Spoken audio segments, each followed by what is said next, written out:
Hello friends, welcome to our channel all exam preparation. तो friends, जैसा कि आपको पता है कि बार क्यूटीसी लेवल 2 में अपने आने वाले टॉपिक्स को कवर कर रहे हैं। लाइक एसेज अपने कवर हो रहे हैं, ठीक है फ्रेंड्स। लाइक मॉक्स भी चल रहे हैं, वोकेबलरी सीरीज़ भी चल रही है, ठीक है। सो आज मैं टॉपिक लेके आया हूं, वो है कोरोना वायरस, ठीक है। ये भी एक मोस्ट इंपॉर्टेंट टॉपिक है जो आपके एग्जाम में पूछा जा सकता है, ठीक है। सो स्टार्ट करने से पहले आप चैनल को सब्सक्राइब कर लें, लाइक कर दें, शेयर कर दें, और प्लीज़ आप टेलीग्राम चैनल को भी ज्वाइन कर लें ताकि आपको पीडीएफ प्रोवाइड हो सके, ठीक है। सो स्टार्ट करते हैं फ्रेंड्स, देखते हैं क्या है कोरोना वायरस। देखो देखो फ्रेंड्स, पढ़ते हैं। देखो,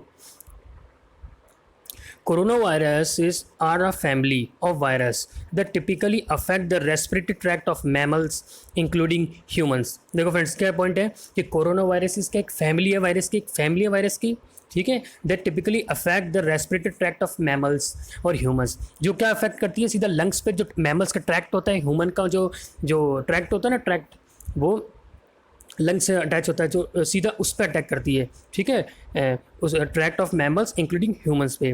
दे are associated with the common cold, pneumonia and severe acute respiratory syndrome. देखो फ्रेंड्स, ये भी इंपॉर्टेंट है, SAR, सार्स क्या है ये full form? Severe acute respiratory syndrome. ये भी आप मेंशन करना कि ये इंपॉर्टेंट, ये एक फुल फॉर्म है सार्स। ये क्या है? Severe acute respiratory syndrome. And corona virus has become world wide disease and all nations of the world are facing it. जैसे आपको पता है कि ये किससे एसोसिएटेड? कॉमन कोल्ड से। जैसे आपको पता है सिम्टम्स क्या, कॉमन कोल्ड आता है, ठीक है, खांसी आती है, सो यही सिम्टम्स हैं। तो ये यहाँ पे यही बता रहे हैं कि ये किससे एसोसिएटेड है? कॉमन कोल्ड से, निमोनिया से। और ये क्या है? एक सीवियर एक्यूट रेस्पिरेटरी सिंड्रोम है, सार्स। और ये भी आपको पता है कि जो कोरोना वायरस है वो वर्ल्ड वाइड बन चुकी है डिसीज़। इन्हें बहुत जो इसने इस वायरस ने क्या है कि बहुत सारे कंट्रीज़ को अफेक्टेड किया है। जैसे आपको पता है कि इंडिया तो बहुत ज़्यादा अफेक्टेड है, ठीक है। और and all nations of the world are facing it. और जो सारी दुनिया है वो फेस कर रही है इस वायरस को, ठीक है। Due to which population of the world is force to leave inside their home.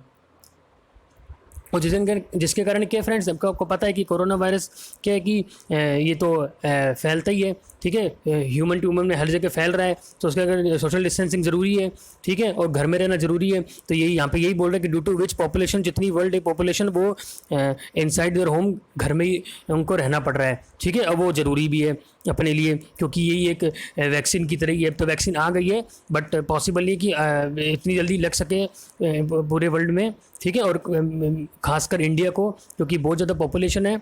सो देखो, ठीक है। So up to 53% of businesses in the country will be affected due to corona virus outbreak. क्या बोल रहे हैं फ्रेंड्स कि up to 53% of business in the country will be affected. क्या कि अप टू 53% जो बिजनेसेस हैं वो अफेक्टेड हुआ है इस कोरोना वायरस आउटब्रेक से। जैसे आपको पता है कि लॉकडाउन लग गया था, तो मतलब बहुत लोगों ने अपना जो अनएम्प्लॉयमेंट, जैसे माइग्रेंट वर्कर्स होते हैं, ठीक है, और जो डे टू डे वेजिस पे जो काम करते हैं, उनको बहुत ज़्यादा इफेक्ट हुआ है इस कोरोना वायरस से, ठीक है। बहुतों की जो अनएम्प्लॉयमेंट, बहुत जो जॉब हुई है बहुत लॉस्ट हो गई है बहुतों की, ठीक है, अनएम्प्लॉयमेंट आ गया है। तो ये यहाँ पे बता रहा है कि कितने % अफेक्टेड हुए बिजनेस, ठीक है, और बिजनेस भी और अनएम्प्लॉयमेंट भी जो भी है, ठीक है। सब चीज़ें में, सब जो कोरोना वायरस है इसने बहुत चीज़ों पे अफेक्ट डाला है, ठीक है, अपनी हेल्थ पे, ठीक है। आगे देखते हैं क्या क्या है। तो कभी आपको समझ में आ गया इस पैराग्राफ में पूरा क्या है? बस इतना ही आपको मेंशन करना है कि फैमिली वायरस की है, जो सीधा ट्रैक्ट और अफेक्ट करती है, रेस्पिरेटरी सिस्टम पे अफेक्ट करती है, मैमल्स के और ह्यूमंस पे भी। और ये किससे एसोसिएटेड? कॉमन कोल्ड से। और इसको क्या कहते हैं? सीवियर एक्यूट रेस्पिरेटरी सिंड्रोम में कहते हैं, सर्स, ठीक है। और ये वर्ल्ड वाइड बन चुका है अब जो कोरोना वायरस है, ठीक है। और बस ये तो आपको पता लग गया। और होम में सब घर में ही रह रहे हैं ताकि ये फैले ना, ठीक है। अगला देखते हैं। अब देखो, ये इंपॉर्टेंट है फ्रेंड्स, देखो क्या है। Human corona viruses HCOV were identified in 1960s, ठीक है। ये क्या है कि जो ह्यूमन कोरोना वायरसेस है ये कब आइडेंटिफाई हुआ था? पहले first time 1960 in the nose of patients with the common cold. क्या? नोज, पेशेंट के नोज में ये आइडेंटिफाइड हुआ था कॉमन कोल्ड, ठीक है, जो कोरोना वायरस है। Corona viruses were given their name based on crown like projection on the surface corona in Latin crown. अब इसको पता है कि आपने देखा होगा कि कोरोना वायरस उसका जो स्ट्रक्चर है वो कैसा है कि ऐसे ये क्राउन लाइक जैसा है, ठीक है, क्राउन लाइक जैसा ही है, जैसा मैं आपको बताया था। इसमें देखो जैसे आपको दिख रहा है, ये इसके ऊपर ये क्राउन से लगे हुए हैं, ठीक है। ये यही बता रहा है कि क्राउन लाइक स्ट्रक्चर है, ठीक है। So corona virus were given their name based on the crown like projection on the surface, और लैटिन नेम में क्या कहते हैं इसको, लैटिन नेम क्या, क्राउन, ठीक है फ्रेंड्स, ये पता लग गया। और 1960 में फर्स्ट आइडेंटिफाइड हुआ था नोज ऑफ पेशेंट्स में। आगे देखते हैं। Corona virus outbreak was first reported at Wuhan in China on 31 December 2019। देखो फ्रेंड्स, ये बहुत इंपॉर्टेंट लाइन है कि जो कोरोना वायरस है वो पहला फर्स्ट कब रिपोर्ट हुआ था, was first reported at Wuhan in China, Wuhan in China in 31 December 2019, ठीक है। और WHO world health organization is working closely with global experts, governments and other health organization to provide advice to the countries about precautionary and preventive measures. और जैसा कि आपको पता है कि WHO हैंडल कर रही है पूरा वर्ल्ड हेल्थ ऑर्गेनाइजेशन, ठीक है, तो वो वर्किंग कर रही है ग्लोबल एक्सपर्ट के साथ, ठीक है। और governments and other organization provide advice कर रही है हर एक कंट्रीज़ को, पूरे वर्ल्ड को, कि क्या क्या प्रिवेंटिव मेजर्स हैं, सोशल डिस्टेंसिंग है, मास्क पहने, ये प्रिकॉशनरीज रखना है, ठीक है। प्रिवेंटिव मेजर्स क्या है, प्रिकॉशनरी मेजर्स क्या है, ठीक है, जो गाइडलाइंस निकाली है गवर्नमेंट ने अपने, ये ठीक है। तो ये आपको मेंशन कर देना वहाँ पर कि कब फर्स्ट रिपोर्टेड हुआ था, कहाँ पे हुआ था, वुहान इन चाइना में, ठीक है, और 31 दिसंबर को हुआ था। और पहला आइडेंटिफाइड कब हुआ था, 1960 में। तो ये आप मेंशन कर देना। और जो स्ट्रक्चर, जो शेप है, जो स्ट्रक्चर है वो क्या, क्राउन लाइक है। कोरोना वायरस का जो शेप है वो क्राउन लाइक स्ट्रक्चर है, ठीक है। आगे देखते हैं। It is a global public health concern, and to combat the disease, the government of India imposed lockdown in the country on 24th March 2020। देखो, तो ये क्या है कि it is a global public health concern, ये global public health concern बन चुका है अब डिसीज़ से लड़ने के लिए, ठीक है। और जो गवर्नमेंट ऑफ इंडिया है, अभी आपको पता है कि जैसे जब ये केस अभी अब वापिस केस में बहुत सर्ज हुआ है, ठीक है। और पहले जब हुआ था सर्ज तो क्या लॉकडाउन लग गया था, जैसे अभी भी लॉकडाउन लगा हुआ है।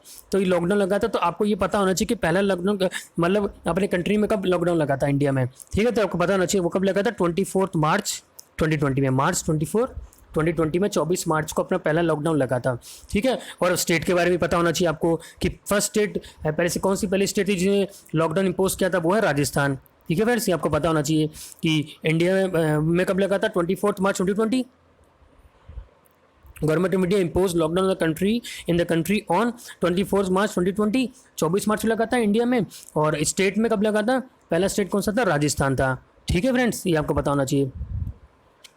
आगे देखते हैं। The government of India has claim success in the fight against the corona virus pandemic, stating that the number of cases would have been more if the nation wide lockdown hadn't been impose. जैसे आपको पता है कि जो government of India, इन्होंने क्या किया था कि इस पेंडेमिक से बचने के लिए पहली लॉकडाउन लगा दिया था। अगर ये लॉकडाउन नहीं लगाते तो और भी केसेस बढ़ सकते थे, ठीक है। यही बोल रहे हैं यहाँ पे कि number of cases would have been more, और केसेस ज़्यादा होते अगर ये लॉकडाउन नहीं लगता, ठीक है फ्रेंड्स। आगे देखते हैं, ये आपको पता होना चाहिए, इस समय को बता दिया, राजस्थान और 24 मार्च। आगे देखते हैं। However recently numbers of covid cases have increase drastically. अब रिसेंटली बात करें तो बहुत ज़्यादा इंक्रीज ड्रेस्टिकली बढ़े हैं। The lockdown could also be a cause of weight gain during the कोविड-19 पेंडेमिक। अब आपको पता है कि लॉकडाउन में तो सब घर में रहेंगे तो उससे वेट में जो हेल्थ में प्रॉब्लम आएगी, ठीक है। अब अगर एक्सरसाइज नहीं करेंगे तो अब अगर कैलोरी लेते रहेंगे तो वेट बढ़ेगा, ठीक है। अब इसके डिसएडवांटेज देखो कि lockdown could also be a cause of weight gain during the कोविड-19 pandemic because of poor physical activity. कोई अगर एक्सरसाइज नहीं करेंगे तो वेट बढ़ेगा। And consumption of high calorie foods लेंगे तो डेफिनेटली वेट बढ़ेगा। And weight gain obesity could increase the severity of कोविड-19, और weight gain obesity could increase the severity of कोविड-19 and may increase the risk of development of diabetes. आपको पता है कि जिसको डायबिटीज़ है, ठीक है, और ये इस टाइप की बीमारियाँ जो हैं डिजीज़ हैं, तो उनको ज़्यादा इफेक्ट करेगा ये कोरोना। सो यही बता रहा है कि अगर जो वेट गेन है, अगर अपने एक्सरसाइज नहीं करेंगे और ठीक है, और फिजिकल कुछ अपने हाथ से काम करेंगे नहीं, तो उससे क्या होगा कि वेट गेन होगा, ओबेसिटी बढ़ जाएगी, और इससे बीमारी अलग अलग टाइप की बीमारी हो सकती है, डिजीज़ हो सकती है, लाइक क्या लाइक ये डायबिटीज़, और ठीक है, डायबिटीज़ हो सकती है, और कार्डियोवास्कुलर डिजीज़ भी हो सकती है, ठीक है फ्रेंड्स, समझ में आ रहा है आपको।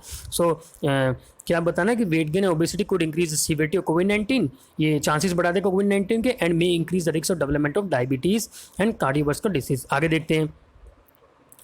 और social stress cause by lockdown resulting from travelling restriction to disruption of cultural celebration leading to anxiety and fear among the population. देखो फ्रेंड्स, ये भी आपको पता है कि अब लॉकडाउन लगा है तो अब बसेस भी कहीं से इधर से उधर कहीं नहीं जा रही, ठीक है, एक से दूसरी से कहीं नहीं जा रही। तो उससे क्या है कि जो सेलिब्रेशन है, जो फैमिली के साथ मतलब जैसे जो स्ट्रेस है दिमाग में, आप खाली बैठे अपने, स्ट्रेस भी आ रहा है साथ ही साथ, और जो ट्रैवल रेस्ट्रिक्शन हो गया है तो कल्चरल सेलिब्रेशन भी रुक गया है पूरा, कोई भी सेलिब्रेशन नहीं हो पा रहा क्योंकि क्राउड तो इकट्ठा हो नहीं सकता एक जगह, ठीक है।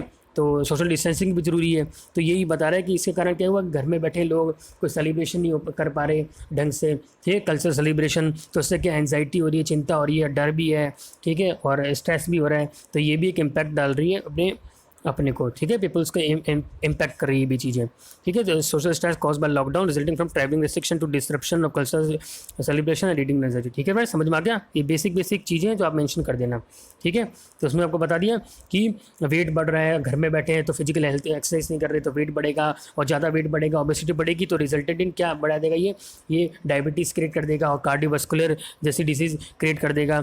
तो इससे कोविड-19 के चांसेस काफ़ी बढ़ जाते हैं, ठीक है। और सोशल स्ट्रेस भी हो रहा है, स्ट्रेस ले रहे हैं क्योंकि घर में बैठे हैं, कोई सेलिब्रेशन नहीं हो रहा इस टाइप से, ठीक है, बाहर कल्चर सेलिब्रेशन हो रहा है क्योंकि लॉकडाउन लगा है। तो ये चीज़ें जो इम्पैक्ट कर रही है। आगे देखते हैं, और ये भी important, the food corporation of India recently allotted 12.96 metric tons of food grains under प्रधानमंत्री गरीब कल्याण अन्न योजना, ठीक है। ये भी इंपॉर्टेंट, जो एफसीआई वो क्या है कि जो इंडिया है रिसेंटली अलॉटेड कितना के 12.96 metric tons of food grains under the Pradhan Mantri Garib Kalyan Anna Yojana, ठीक है, as an initiative of the government in fight against कोविड-19। अब कोविड-19 से लड़ने के लिए क्या किया एफसीआई ने, कि अलॉटेड किया है कि कितना फूड ग्रेन्स अलॉटेड किया है, 12.96 metric tons of food grains under the Pradhan Mantri Garib Kalyan Anna Yojana, ठीक है। ये अब योजना ज़्यादातर आप मेंशन कर देना, इंपॉर्टेंट होती है, ठीक है। कितना 12.96 metric tons of food grains, ठीक है, एज एन इनिशिएटिव है। All government and health organization and other authorities are continuously focusing on identifying the cases affected by कोविड-19। और जितनी भी मतलब जो गवर्नमेंट है और जो हेल्थ वर्कर्स हैं, हेल्थ ऑर्गेनाइजेशन, जितने भी डॉक्टर्स हैं, अथॉरिटीज़ हैं, वो कंटिन्यूसली हार्डवर्क कर रहे हैं, ठीक है, पेशेंट्स को सही बचा रहे हैं, ठीक है, और फोकसिंग कर रहे हैं केसेज कितने अफेक्टेड हुए हैं, identify the case affected by कोविड-19, ठीक है, कितना डिक्रीमेंट हुआ है, ठीक है। तो कंटिन्यूसली लगातार मॉनिटरिंग हो रही है। और जितने भी हेल्थ केयर प्रोफेशनल्स हैं वो तो आपको पता है कि वो लॉट ऑफ डिफिकल्टी फेस कर रहे हैं the quality of health care of these days. आपको पता है कि उनके लिए भी एक डेंजरस ही है कि मतलब पेशेंट्स अगर सर्ज हो रहे हैं तो उनके लिए भी दिक्कत ही है, ठीक है फ्रेंड्स। तो ये आप मेंशन कर देना वहाँ पर कि all government health organization and other authorities are continuously focusing या monitoring on identifying the cases affected by the कोविड-19 and health care professional face a lot of difficulties in maintaining the quality of health care in these days, ठीक है friends. सो ये इतना आप mention कर देना corona virus के बारे में। बाकी आगे भी वीडियो आएगा कि आप बता देना। अब इसके अलावा आपको क्या क्या टॉपिक चाहिए कि लाइक आप कमेंट कर देना कि किस किस टॉपिक पे मैं ऐसे बनाऊं, ठीक है फ्रेंड्स। तो मैं अगले दिन ही उस पर टॉपिक ले आऊँगा, ठीक है। सो मैंने आपको क्या क्या बताया, आइए अभी से मैं आपको ओवरव्यू दे देता हूँ कि ये आप फैमिली ऑफ वायरसेस हैं, जल्दी जल्दी बता देता हूँ। और ये क्या है, सिवियर एक्यूट रेस्पिरेटरी सिंड्रोम है, ठीक है। और ये कहाँ अफेक्ट करती है, अफेक्टेड पार्ट क्या है इसका, लंग्स है, सीधा लंग्स पे अफेक्ट करती है, ठीक है। और इससे कितना बिजनेस अफेक्ट हुआ, 53%, अब तो 53% और अफेक्ट हुआ बिजनेस, ठीक है। और जितनी माइग्रेंट वर्कर्स के हैं जो वेजिस पे टू पे डेली वेजिस पे काम कर रहे हैं उनको बहुत इम्पैक्ट हुआ है, ठीक है। और बहुतों की जो जॉब है वो लॉस्ट हो गई, अनएम्प्लॉयमेंट सा आ गया है, ठीक है। ये बता देना। आगे 1960 में पहला आइडेंटिफाई किया था, ठीक है, जो उसका शेप है वो क्राउन लाइक है, ये बता देना। और पहला आइडेंटिफाई कहाँ हुआ था, वुहान चाइना में हुआ था। कब हुआ था, 31 दिसंबर 2019 में, ये भी हम मेंशन कर देना, ठीक है। और जो WHO है और गवर्नमेंट है उन्होंने क्या कि गाइडलाइंस निकाली है कि क्या क्या प्रिकॉशनरी प्रिवेंटिव मेजर्स होने चाहिए, ठीक है। आगे देखते हैं। और global and concern government of India पर इम्पोज और लॉकडाउन इंडिया में कब लगा था, 24 मार्च 2020 में लगा था, ये भी पता होना चाहिए। 24 मार्च 2020 में लगा था लॉकडाउन। और पहला स्टेट कौन सा था, राजस्थान था। आगे देखते हैं। The government of the claim success हैं। और ये भी बता रहे कि अगर पहले अगर लॉकडाउन नहीं लगाते तो कुछ केसेस बढ़ने के ज़्यादा चांसेस थे। और अब तो आपको पता है कि बहुत ज़्यादा केसेस बढ़ रहे हैं, बट ठीक है अभी किसी चीज़ में, बट डेथ तो बहुत ज़्यादा हो रही है। केसेस में थोड़ा डिक्रीमेंट हुआ है बट डेथ तो उसी हिसाब से ज़्यादा हो रही है, ठीक है। ये मेंशन कर देना आप आगे। और ये बता देना आपकी घर में बैठे हैं, लॉकडाउन के कारण क्या कि वेट बढ़ रहा है, ओबेसिटी बढ़ रही है, तो उससे सब वेरियस टाइप्स की डिसीज़ हो सकती है। लाइक बता देना आप कि डायबिटीज़ और कार्डियोवास्कुलर डिसीज़, तो इससे क्या कोविड-19 के चांसेस ज़्यादा हाई रिस्क हो जाते हैं, ठीक है। और घर में बैठे तो स्ट्रेस भी हो रहा है, ठीक है, सोशल स्ट्रेस हो रहा है दिमाग पर, और सेलिब्रेशन नहीं हो पा रहा, कल्चरल सेलिब्रेशन नहीं कर पा रहे, एंजाइटी हो रहा है, फियर हो रहा है, ठीक है। और आगे अब ये बता देना कि एफसीआई के बारे में कि 12.9 से metric ton of food grains allot किया था कब, मतलब किसके अंडर में, प्रधानमंत्री गरीब कल्याण अन्न योजना के अंदर, ठीक है, अंडर में, as an initiative government in fights against कोविड-19। और ये बताना कि जितने भी हेल्थ वर्कर्स हैं, डॉक्टर्स हैं, गवर्नमेंट है, वो सब हार्ड वर्क कर रहे हैं, ठीक है, और मॉनिटर कर रहे हैं डे टू डे कितने केसेस आ रहे हैं, ये बढ़ रहे हैं, ठीक है friends. So I think it's enough for today. सो मैं आपको भी ये कहूँगा कि आप घर में रहें, स्टे सेफ रहें, घर में रहें, सुरक्षित रहें, ठीक है फ्रेंड्स। और मास्क हमेशा पहनें और सैनिटाइज़र का हमेशा यूज़ करें, ठीक है फ्रेंड्स, जब भी बाहर निकलें। और बाहर तभी निकलें जब आपको ज़रूरी कोई काम हो, अदरवाइज आप ना ही निकलें, ठीक है friends. So thank you so much, stay safe, stay home, bye bye.